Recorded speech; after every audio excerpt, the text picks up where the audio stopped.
Hi hello and अस्सलाम वालेकुम guys, it's me Rashid Khalid. तो अभी तक आपको टाइटल से पता चल गया होगा, ये वीडियो है बीएससी इंग्लिश स्पेशल कैटेगरी के बारे में। स्पेशल कैटेगरी क्या है? आपको सिर्फ एक इंग्लिश का पेपर देके पूरी की पूरी बीएससी की डिग्री मिल सकती है। और ये किन के लिए है? MBBS, BDS, D pharm, DVM and nursing के लिए।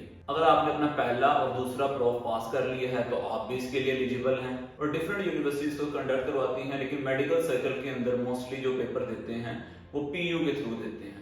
तो इस वीडियो में आपको बताया जाएगा कि आपने एनओसी कैसे लेना है, रजिस्ट्रेशन कैसे करवानी है, एडमिशन कैसे करवाना है और तैयारी कैसे करनी है। अगर आप पूछें कि इसका फायदा क्या है, ये आपकी सीवी को स्ट्रॉन्ग करने में हेल्प करती है और आपको थोड़ी सी मेहनत से एक एक्स्ट्रा बैचलर की डिग्री मिल सकती है जो अपनी सीवी में शो कर सकते हैं। सबसे पहला स्टेप है एनओसी।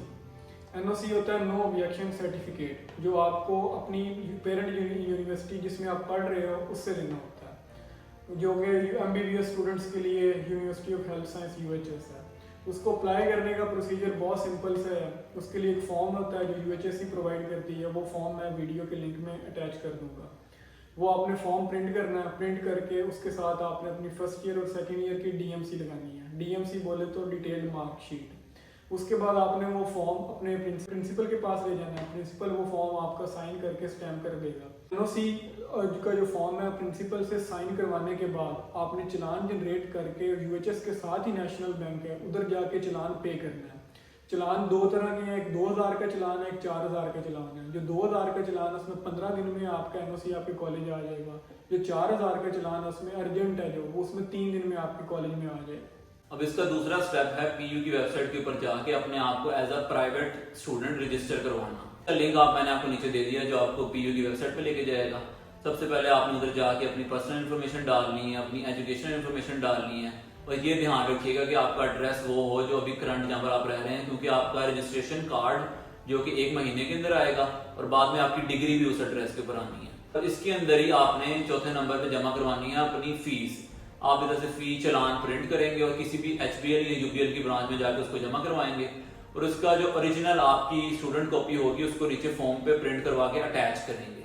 अब इस चलान की फीस कितनी है? अब इसकी रजिस्ट्रेशन आजकल शुरू हो चुकी है। जो सिंगल फीस के साथ 1 जनवरी तक आपकी फीस होगी 6200।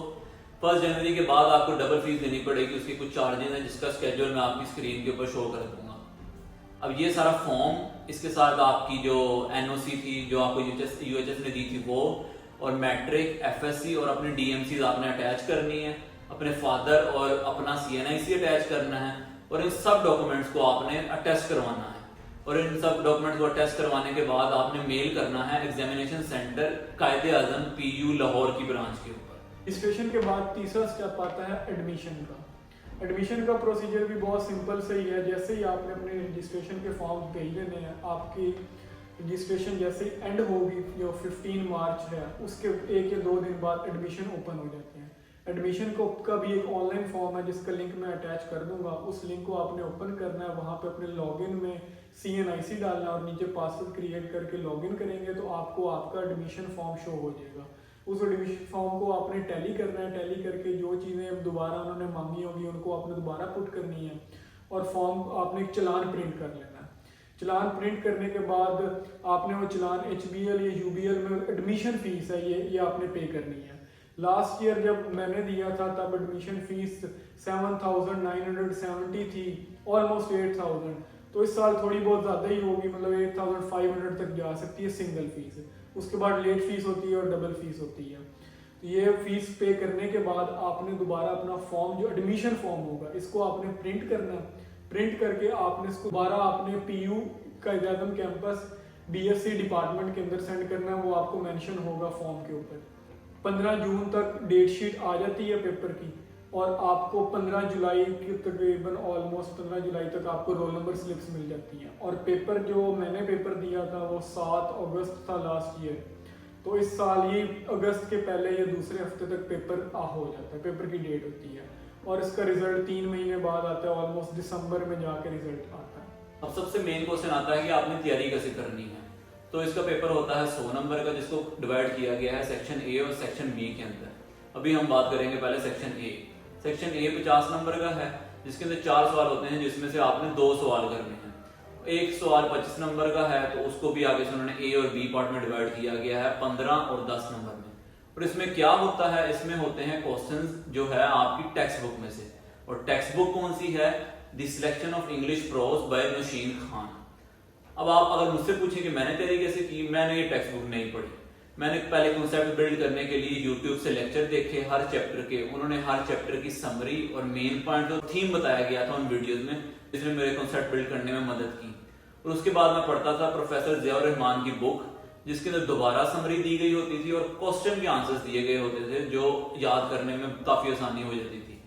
और अब इन 20 आप ये पूछेंगे अगर इन 20 चैप्टर सारों को करना है, तो अगर आप पहले 10 चैप्टर करते हैं ना, तो आपके मोस्ट ऑफ द टाइम 4 में से 2 क्वेश्चन हो जाते हैं। फिर भी सेफ साइड पे रहना चाहते हैं तो मेरे मुताबिक आपको 13, 15, 16, 18, 19 एंड 20 पे कर लेने चाहिए, फिर तो आपका पक्का 4 क्वेश्चन भी हो जाएंगे। इसके बाद है सेक्शन बी।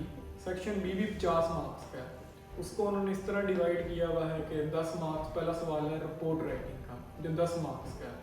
उसके बाद है एक ऐसे लिखना 15 मार्क्स का होगा। 3 टॉपिक्स दिए हुए होते हैं, उनमें से आपको जो बेहतर आता हो आप उसके ऊपर 15 मार्क्स का ऐसे लिखते हैं।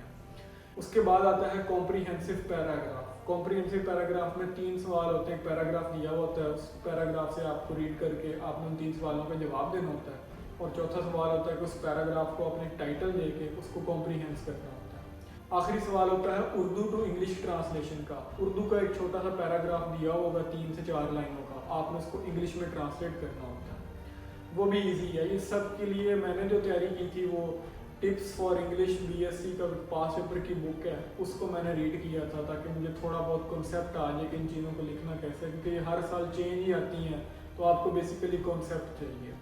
पेपर, अगर आप पेपर का डिफ़िकल्टी लेवल पूछें तो एज एन एमबीबीएस स्टूडेंट या प्री मेडिकल एफएससी हमने किया तो paper is like a piece of a cake. हमारे लिए वो कोई मुश्किल पेपर नहीं है, बहुत आसान सा पेपर है। क्वेश्चन भी बहुत आसान आते हैं, दोनों सेक्शन बहुत ईजिली आप उसको फर्स्ट डिवीजन में पास कर सकते हो।